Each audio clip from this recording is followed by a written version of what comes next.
บายดีพี่น้องสวัสดีท่านผู้ชมทุกท่านพอกับเคยลาคือเก่าพ่อแม่พี่น้องพอกันในวันที่26เดือน4 2026พี่น้องเมื่อคืนตอนเที่ยงคืนฝนตกแห้งฟ้าแตกลมมาตื่นเช้ามาหาน้ำกับบ่มีมันคือเป็นแบบนี้พี่น้องแห้งอะไรรอเมื่อคืนนี่มาตื่นเช้ามาปะวะบ่มีหนน้ำคือว่าน้ำเต็มให้เต็มคันตอนฝนตกนะป๊าดตทั้งฝนทั้งลมทั้งผ้าห้องผ้าแตกก็เลยบ่ได้มาจับหดกบหดเขียดวัดมาตอนเช้านำไปใส่หมดเนาะชี้มือเลยชี้มือซ้อนเลยฝนตกนี่หากบ่มีน้ำ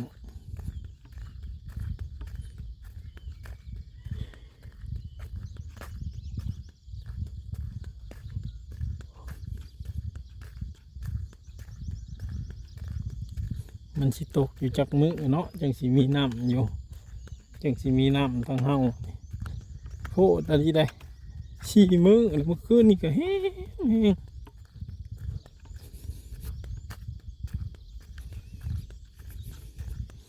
ตื่นมาบ่หาน้ำบ่พอ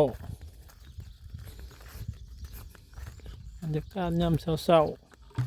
ๆของบ้านเฮาพี่น้องตะเวนกำลังขึ้น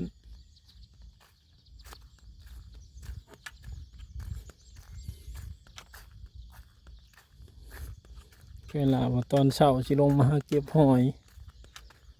ตัวน้ำเต็มให้เต็มคันคักๆว่ะเก็บหอยไปโลกกิมแซ่บๆบ่มีน้ำให้เก็บซ้ำหอยกันเลยสีท่วมหูปูกับบ่ท่วม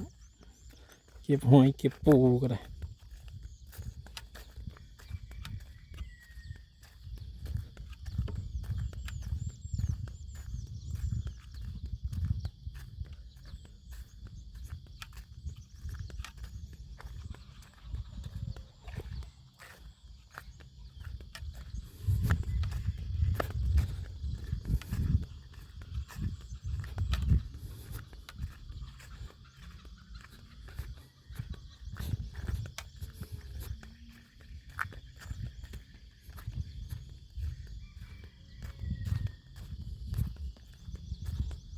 มีบนนี่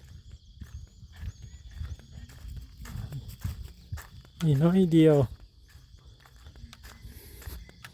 หนองประดำก็ได้บ่พอมียังออกน้ำน้อยเดียวนึง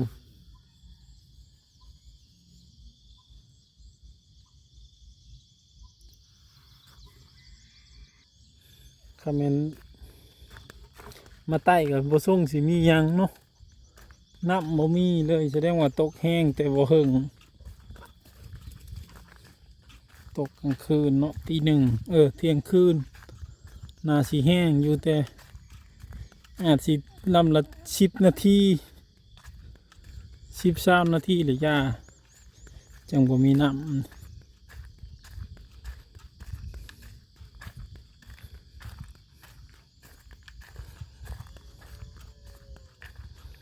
คิดว่าสิเต็มเลยพี่น้องเอ้ยบ่เป็นคือความคิดเลยผลก็ได้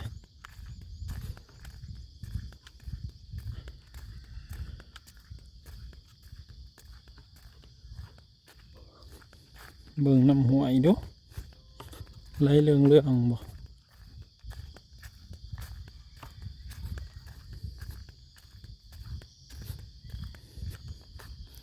หรือว่าบ่มีน้ำคือกันทั้งเฮาบ่แห้งกับทั้งเทิงแห้งก็ยังดีเนาะให้น้ำห้วยหลายโอ้ทางใดก็คือกันทั้งเฮาก็บ่แห้งทั้งเทิงก็บ่แห้งคือกันน้ำห้วยก็บ่มี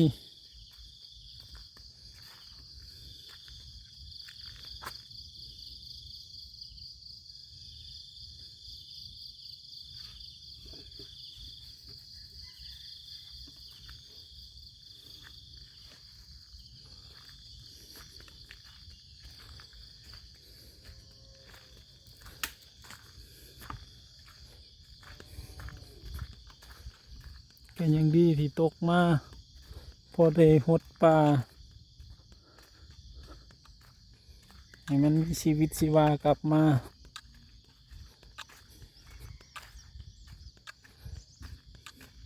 ไม้ประดำนี่เขาจูดก้อนไม้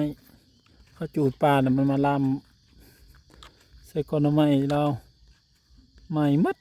บ่เหลือสักต้นบ่เหลือสักลำ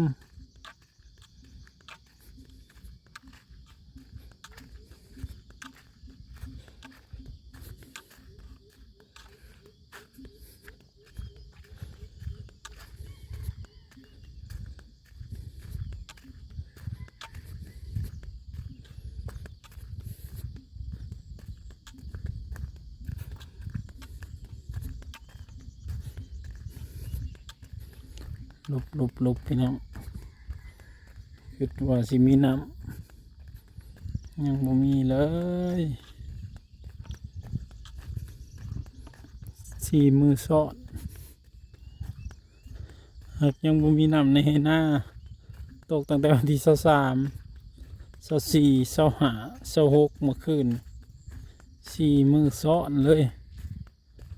หากแต่น้ำบ่มีจักดี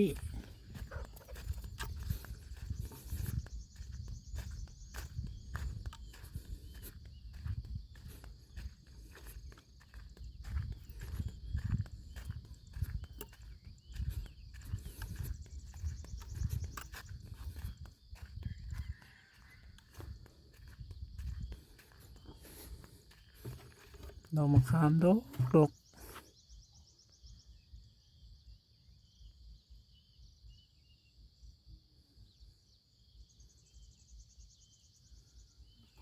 มันยามดำนาแล้วก็ได้กินมะขามน้อยกับกระปูน้อยตอนนี้กำลังเป็นดอกหลาย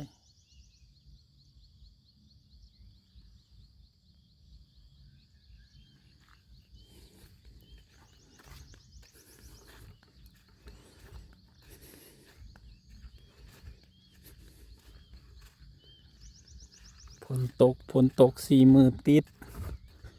แต่คือเป็นแบบนี้พี่น้องโอ้ยน้ำในบ่มีเลยขณะนี้มันต้องตกจากอาทิตย์หนึ่งยังสิมีน้ำตกแค่ชีมือบ่พอต้องมาอีกอาทิตย์หนึ่งเต็มยังสิมีน้ำให้อยู่แถวให้นอกให้หน้าเนาะ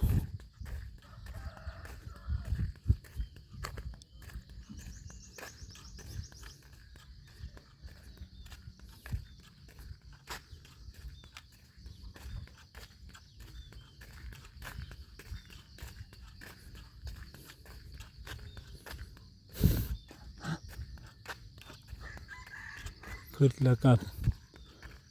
ยึกหัวพี่น้องพวกนี้ตกดีขนาดเลยฮักบ่มีน้ำเนาะ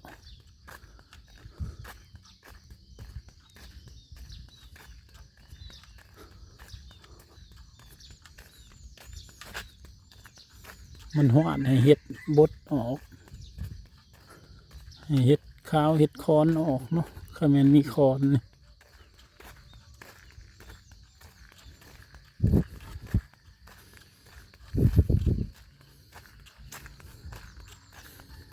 มีน้ำลุงเอ้ยเขาแม่นเยื่องกับมันบ่มีน้ำเลยชี้มือเลยครับบ่มีน้ำให้หน้านะโอ้ยโพดเนาะ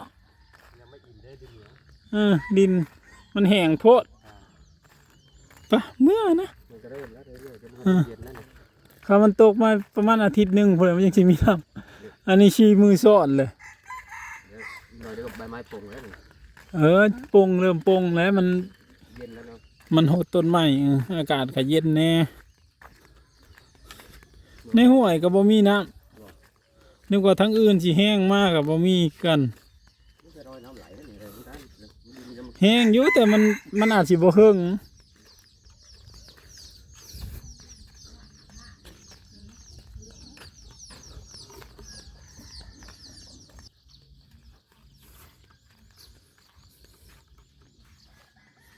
พอดีได้มาหดหมักม่วงน้ำก็ได้